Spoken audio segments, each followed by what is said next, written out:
कहानी की शुरुआत होती है आज से 65 साल पहले, जब एक भयानक न्यूक्लियर वॉर ने हंसती खेलती दुनिया को राख के ढेर में बदल दिया। रातों रात बिजली चली गई, लोग अपनों से बिछड़ गए और हर तरफ मौत और मायूसी का अंधेरा छा गया। लेकिन कहते हैं ना, जहाँ सबसे गहरा अंधेरा होता है वहीं उम्मीद की एक किरण भी होती है। अमेज़न के घने जंगलों में लाइम स्मिथ नाम के एक बॉटनिस्ट ने कुदरत का एक ऐसा ही करिश्मा ढूंढ निकाला जिसने डूबती हुई इंसानियत को बचा लिया। उसने ढूंढा जेनेसिस ट्री। ये कोई आम दरख्त नहीं था, ये एक चमत्कार था जो जहरीली रेडिएशंस को पीकर उसे प्योर एनर्जी में बदल देता था। इस दरख्त के नीले चमकते फूलों ने दुनिया को फिर से रोशन तो कर दिया, लेकिन इससे इंसानों की किस्मत और जिंदगी हमेशा के लिए बदल गई। जंग के असरात इतने गहरे थे कि आने वाले 90% बच्चे जेनेटिक बीमारियों के साथ पैदा होने लगे। अब इन बेचारे बच्चों की जिंदगियां बचाने के लिए और उन्हें नॉर्मल पैदा करने के लिए साइंटिस्ट ने जेनेसिस फ्लावर के डीएनए को इंसानों के डीएनए के साथ जोड़ दिया और फिर उसे इंजेक्ट किया माओं के अंदर, उन औरतों के अंदर जिन्होंने बच्चे पैदा करने थे, जिसके रिजल्ट में मॉडिफाई हुए ऐसे परफेक्ट बच्चे पैदा हुए जिनके अंदर सुनने की, देखने की, यहाँ तक कि हर काम करने की पावर 10 गुना ज्यादा थी एक आम इंसान से। और इन बच्चों को नाम दिया गया जेनेटिक्स का। दुनिया में जेनेटिक्स को ऐसे ट्रीट किया जाने लगा जैसे वो कोई राजा महाराजा हों। 90% बच्चे तो अब जेनेटिक्स ही पैदा होते थे, लेकिन अब वो 10% लोग जिनका डीएनए जेनेसिस फ्लावर के डीएनए को एक्सेप्ट नहीं करता था, वो नॉर्मल इंसानों की तरह पैदा होते थे, हमारी और आपकी तरह। अब इनमें से कुछ लोग ऐसे भी थे जो जेनेटिकल डिसऑर्डर का भी शिकार हो गए, जैसे उन्हें पैदाइशी बीमारियां थी, कोई चल नहीं सकता था, कोई देख नहीं सकता था, किसी का दिल खराब था। ऐसे लोगों को स्पेशल्स का नाम दिया गया और इस नई दुनिया के अंदर स्पेशल्स को बिल्कुल कचरा समझा जाता था और लोग बहुत ज्यादा बुली करते थे। इन्हें अगर काम वगैरह भी मिलता था तो बस मेहनत मजदूरी का। खैर, फाइनली अब हमें इस नई दुनिया के जेनेसिस इंस्टीट्यूट को दिखाया जाता है जहाँ ये पावरफुल ट्रीज रखे जाते हैं। यहाँ हम लियोन से मिलते हैं जो कि व्हील चेयर पर है और इस इंस्टीट्यूट में साफ सफाई का काम करता है, और उसके साथ है एक 12 साल की लड़की क्लोई जो इस इंस्टीट्यूट में स्टूडेंट बनकर फील्ड ट्रिप में आई है। पर पता चलता है कि लियोन और क्लोई आपस में मिले हुए हैं और यहाँ पर चोरी करने के इरादे से आए हैं। चोरी करने के लिए क्लोई टूर गाइड का ध्यान भटकाती है और पीछे से लियोन एक हैकिंग डिवाइस का इस्तेमाल करते हुए एक सिक्योर दरवाजा खोल लेता है। वो मैप चेक करता है और देखता है कि आगे कितने गार्ड्स खड़े हैं। इनसे निपटने के लिए लियोन अपनी पॉकेट से एक छोटा सा रिमोट कंट्रोल चूहा निकालता है और उससे हॉल में भेज देता है। गार्ड्स खिलौने का पीछा करते हैं और जैसे ही उसे उठाते हैं तो वो चूहा स्लिपिंग गैस छोड़ता है, जिससे सभी गार्ड्स वहीं पर बेहोश हो जाते हैं। जिसके बाद लियोन अपने मुंह पर मास्क लगाते हुए लैब के अंदर घुस जाता है। यहाँ आने से पहले उसने लैब के वेंटिलेशन सिस्टम के अंदर भी एक गैस छोड़कर सभी साइंटिस्ट को बेहोश कर दिया था। लैब के अंदर लियोन अपनी माँ की दी हुई एक पुरानी घड़ी को देखता है जिससे उसे हिम्मत मिलती है।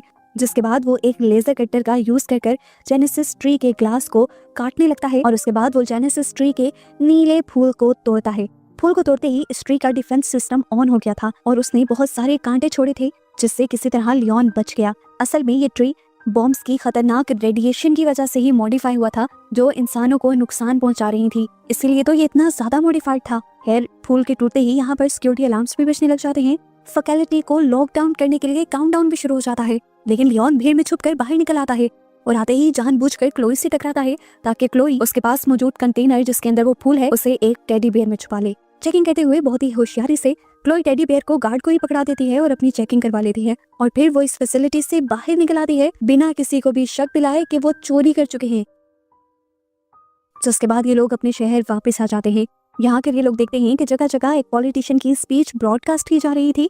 सेनेटर फ्रैंक अब यहाँ पर प्रोपोजिशन 42 नाम का एक नया कानून लाना चाह रहा था। वो चाहता था कि जेनेटिक्स और स्पेशल लोगों को बराबर समझा जाए, इसलिए वो एक ऐसा एंटीडोट, एक ऐसा सीरम तैयार करवा रहा था जिसकी मदद से अडल्ट्स और स्पेशल्स को भी जेनेटिक एनहेंसमेंट मिल सके और वो अपनी बीमारियों और कमजोरियों से क्योर हो जाएं। सीन कट होता है और हमें एक फेमस पॉप स्टार मीरा को दिखाया जाता है जो अनाउंसमेंट करती है कि वो गरीब स्पेशल डिस्ट्रिक्ट में जाकर एक कॉन्सर्ट करेगी ताकि वहाँ के भी सब लोग मिलजुल कर रह सके। लियोन जब कॉन्सर्ट के बारे में सुनता है तो उसे यकीन नहीं आता क्योंकि उसे लगता है कि अमीर और जेनेटिक्स सिर्फ झूठ ही बोलते हैं। ये लोग अब अपने घर आ जाते हैं जो एक बेसमेंट वर्कशॉप है जहाँ प्लांट्स और गैजेट भरे हुए हैं। क्लोई एक बहुत ही अच्छी बॉटनिस्ट है जो केमिकल्स के जरिए भी एसिडिक फ्रूट्स और अजीबोगरीब किस्म की वाइन्स यानी बेलें उगाती है। और लियोन एक इन्वेंटर है, एक साइंटिस्ट है जो डिसेबल स्पेशल्स के लिए नकली हाथ पैर बनाता है जिनको प्रोस्थेटिक्स भी बोलते हैं। वो चुराए हुए जेनेसिस एक्सट्रैक्ट का इस्तेमाल करता है अपने गैजेट्स बनाने के लिए ताकि उसके जरिए स्पेशल्स सरवाइव कर पाएं। आधी रात में इन्हें एक घबराए हुए आदमी की कॉल आती है। यह आदमी अमीर जेनेटिक डिस्ट्रिक्ट में रहता था, वो भी डिसेबल था, यानी चल फिर नहीं सकता था और मैकेनिकल सूट के जरिए काम करता था।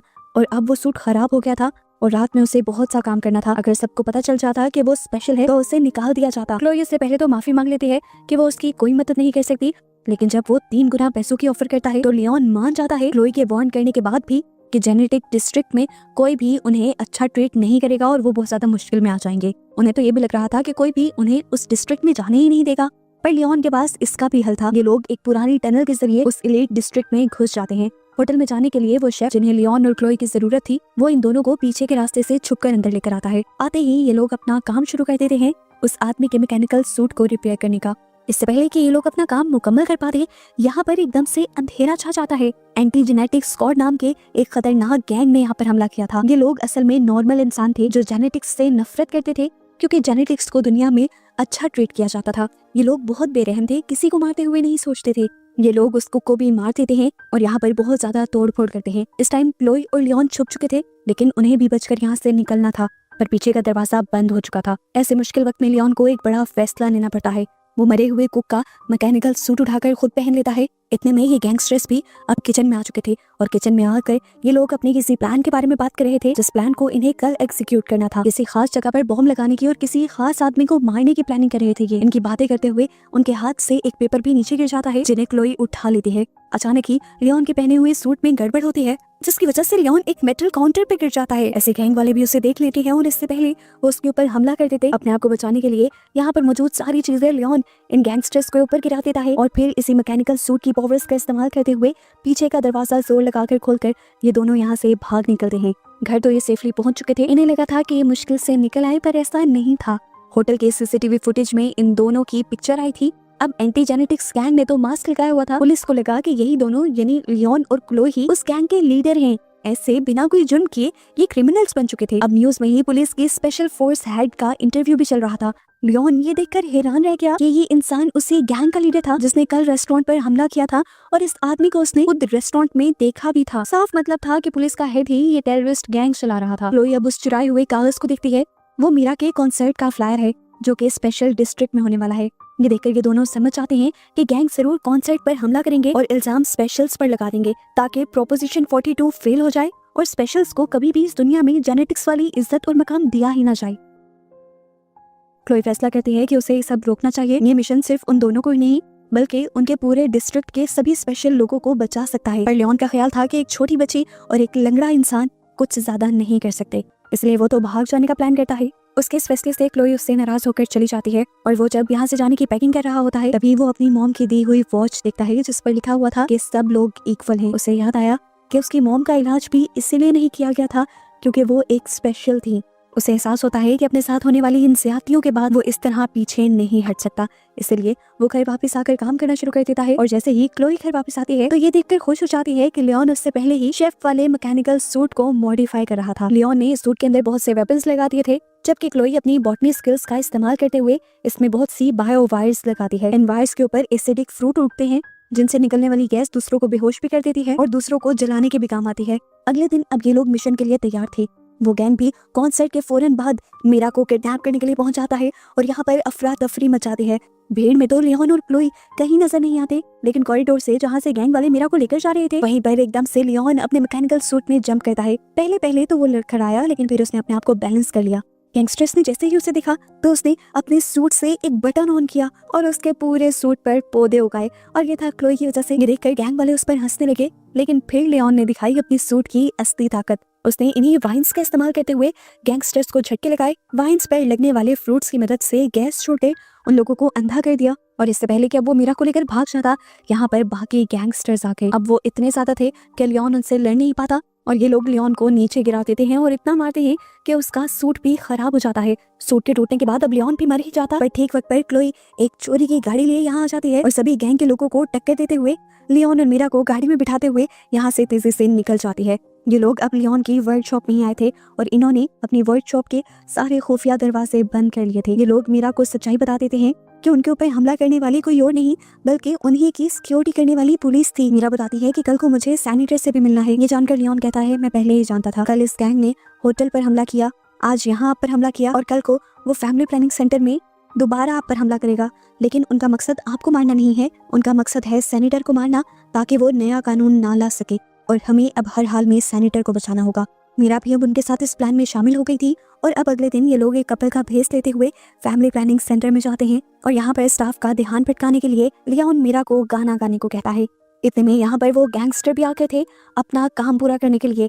लियोन तेजी से उनकी तरफ जाता है और अपने सूट में लगे हुए एसिड के जरिए उन सबके मास्क पर हमला कर देता है। सभी के मास्क पिघलने लग जाते हैं, जिसके बाद वो सभी से एक एक कर निपटने लग जाता है। लेकिन पुलिस का हेड जो सबसे ज्यादा ताकतवर था, उसके सामने लियोन टिक नहीं पाता। दोबारा लियोन उससे बहुत ज्यादा मार खाता है और दोबारा ही उसका सूट भी टूट जाता है। आज तो लियोन को लगा था कि वो मर ही जाएगा, लेकिन ठीक वक्त पर यहाँ सेनेटर के गार्ड्स आ जाते हैं जो काफी सारे गैंग के लोगों को शूट कर देते हैं और बाकी बचा कुचा गैंग यहाँ से भाग जाता है। स्पेशल पुलिस फोर्स का हेड जो कि इस गैंग का भी हेड था, वो भी अपनी असलियत छुपाते हुए यहाँ से भाग निकला था। लियोन ने इतना बड़ा काम किया था, सेनेटर की जान बचाई थी, उल्टा सेनेटर के गार्ड्स ही उसे बुरा भला कहने लग जाते हैं और इतने में ही यहाँ पर सेनेटर खुद आ जाते हैं, जिन्हें देखकर लियोन कुछ पल के लिए दंग रह जाता है। और यहाँ एक बहुत बड़ा ट्विस्ट रिवील होता है कि लियोन सेनेटर का ही बेटा था। ये सच्चाई जानकर क्लोई को भी शौक लगा था। उसे लगा कि लियोन भी अमीरों का और जेनेटिक्स का हिस्सा है, इसलिए वो भी रोते हुए वहां से भाग जाती है। कुछ ही देर में मीडिया पर भी ये खबर वायरल हो गई थी कि सेनेटर के ऊपर हमला हुआ है। सेनेटर का इंटरव्यू लेने के लिए यहाँ पर बहुत से लोग आ जाते हैं और सेनेटर सबको बताते हैं कि एक हीरो ने, मेरे बेटे ने मुझे बचाया है, जो कि एक स्पेशल है। और यही सबसे बड़ा सबूत है इस बात का कि स्पेशल जेनेटिक्स से कम नहीं और उन्हें इक्वल ही राइट्स मिलने चाहिए। इसके बाद प्रोपोजिशन 42 का वोट ऑलमोस्ट सबकी ही हामी से पास हो जाता है। गवर्नमेंट ये प्रॉमिस करती है कि स्पेशल्स को भी इक्वल राइट दिए जाएंगे और उनके लिए स्पेशल मेडिकल कैंप भी लगाए जाएंगे जहां पर उनका इलाज हो सकेगा। लियोन अब इसके बाद क्लोई को ढूंढने के लिए जाता है, पर क्लोई उसे कहीं नहीं मिलती। वो काफी ज्यादा दुखी हो जाता है और कैंप में वापस आ जाता है जहाँ पर अब स्पेशल लोगों का इलाज चल रहा था। यहीं पर सेनेटर उससे मिलते हैं और उससे माफी मांगते हैं अपने किए सभी बुरे कामों की। वो कहते हैं कि तुम्हारी मॉम मेरी गलती की वजह से मारी गई थी और मैं अब वो गलती सुधारना चाहता हूँ। जाने से पहले तुम्हारी मॉम तुम्हारे लिए एक लेटर छोड़ कर गई थी, लेकिन इससे पहले कि मैं हिम्मत करके ये लेटर तुम्हें दे पाता, तुम मुझे ही छोड़कर चले गए। लियोन अकेले में वो लेटर पढ़ता है जहाँ पर उसकी मॉम ने लिखा था कि तुम अपने डैड को माफ कर देना और अपना दिल बड़ा रखना, क्योंकि आखिरकार हम सब बराबर हैं। अब यहीं पर लियोन से मिलने के लिए क्लोई और मीरा आते हैं और क्लोई लियोन को बताते हैं कि पुलिस हेड अभी तक अरेस्ट नहीं हुआ और वो अभी भी सेनेटर के साथ ही काम कर रहा है। लियोन को ही शक होने लगा था कि कुछ तो गड़बड़ी है। गड़बड़ी के बारे में पता चलाने का काम क्लोई ही करती है और एक हाईटेक कैमरा से उस लेबोरेटरी के अंदर देखती है जहाँ पर सेनेटर और वो आदमी खड़े थे। इस कैमरा के जरिए इन्हें बहुत ही भयानक हकीकत ये पता चलती है कि वो दोनों असल में दुश्मन नहीं थे, बल्कि पार्टनर्स थे और जो सब इनकी आंखों के सामने हुआ था वो सिर्फ दुनिया की आंखों में झोंकने के लिए एक धोखा था। सेनेटर जो प्रोस्टेट लॉ भी लाना चाहते थे, वो स्पेशल्स की भलाई के लिए नहीं था, वो भी सिर्फ जेनेटिक्स को अपग्रेड करने के लिए था। इन्हें असल में स्पेशल्स के दिमाग से एक स्पेशल किस्म का केमिकल चाहिए था और उसे निकालने के लिए ये सारा ड्रामा रचा जा रहा था। और इन कैंप्स में जो स्पेशल्स इलाज करवाने के लिए आ रहे थे, उनका इलाज करने के बजाय उनके ब्रेन से उस केमिकल को ही निकाला जा रहा था। इस केमिकल को निकालने का प्रोसेस इतना ज्यादा भयानक और खतरनाक होता है कि डोनर की मौत भी हो सकती है। लेकिन फिर भी सेनेटर और बाकी लोगों को कोई परवाह नहीं थी। वो तो चाहते थे कि स्पेशल्स मर ही जाएं और इस दुनिया में सिर्फ जेनेटिक्स ही रहे। उन्हीं की बातों से इन्हें ये भी पता चला था कि ये इस कैंप में सिर्फ एक ही इंसान का इलाज करेंगे और वो था लियोन, यानी सेनेटर का बेटा। वो अब पूरे कैंप पर नजर दौड़ाता है। यहाँ पर जल्दी जल्दी लोग मर रहे थे कि देखकर स्पेशल्स समझ आते हैं कि उनके साथ धोखा हो रहा है और सभी लड़ने के लिए तैयार हो जाते हैं। एक प्लान के तहत अब लियोन भी ऑपरेशन रूम के अंदर चला जाता है जहाँ पर उसका ऑपरेशन होना था। अपने ब्लैंकेट के नीचे उसने अपना प्रोस्थेटिक सूट छुपाया हुआ था जो उसने रिपेयर कर लिया था। अपने डैड और नर्सिस के यहाँ आते ही वो अपने असल इरादे दिखा देता है और सबसे पहले अपने डैड को ही गर्दन से पकड़ लेता है और उन्हें एक मॉन्स्टर बुलाते हुए एक कमरे में कैद कर देता है। उसने नर्स के हाथ से वो इंजेक्शन भी चुरा लिया था जो उसे ठीक करने के लिए किसी मासूम स्पेशल के दिमाग से निकाला गया था। इसके बाद लियोन जल्दी से सिक्योरिटी रूम में जाता है और वहाँ के गार्ड्स को मारकर गेट खोल देता है। गेट के खुलते ही अलार्म बजने लग जाते हैं और पुलिस हेड या कह लें कि गैंगस्टर अपनी पूरी आर्मी के साथ यहाँ पर पहुंच जाता है सिचुएशन को हैंडल करने के लिए। पर उनसे अब कुछ हैंडल होने वाला नहीं था क्योंकि स्पेशल्स ने सब कुछ अपने हाथ में ले लिया था। अपने हाथ में आम सी चीजें लेते हुए जैसे पत्थर और बैट, वो इधर इन जेनेटिक्स और गैंगस्टर्स के ऊपर हमला करना शुरू कर देते हैं। हालांकि जेनेटिक्स उनसे ज्यादा ताकतवर थे, लेकिन स्पेशल्स तादाद में ज्यादा होने की वजह से जीतने लगे। ये जंग इस टाइम बहुत ही भयानक हो गई थी। जंग के दौरान क्लोई और मीरा किसी दूसरे मिशन पर लगे हुए थे। सेनेटर और पुलिस के खिलाफ सारे सबूत वो हायर अथॉरिटीज में पहुंचाना चाह रहे थे, लेकिन इस सब में पूरे 5 मिनट लग जाते और इससे पहले आकर कोई भी उनसे ये सबूत छीन सकता था। एक आदमी तो आकर मीरा का गला भी दबाने लग जाता है। मीरा मरने ही वाली होती है, लेकिन तभी एक स्पेशल आकर पीछे से जेनेटिक्स को मारकर मीरा को बचा लेता है। फाइनली वो सबूत भी पूरी तरह हायर अथॉरिटीज के पास पहुंच जाते हैं और इनका ये मिशन कामयाब हो जाता है, सेनेटर और पुलिस हेड की सच्चाई सब तक पहुंचाने का। दूसरी तरफ हम देखते हैं कि उस गैंगस्टर और लियोन के दरमियान में भयानक लड़ाई चल रही थी। वो गैंगस्टर जेनेटिक्स होने की वजह से बहुत ज्यादा ताकतवर भी था और तेज भी था। वो लियोन के इस सूट को टुकड़ों टुकड़ों में तोड़ देता है। इसके बाद वो लियोन को घसीटते हुए लैब के अंदर ले जाता है और उसे उठाकर जोर से कंट्रोल पैनल पर पटक देता है, जिसके पीछे जेनेसिस ट्री था। लियोन जानता था कि जेनेसिस ट्री किस तरह काम करता है।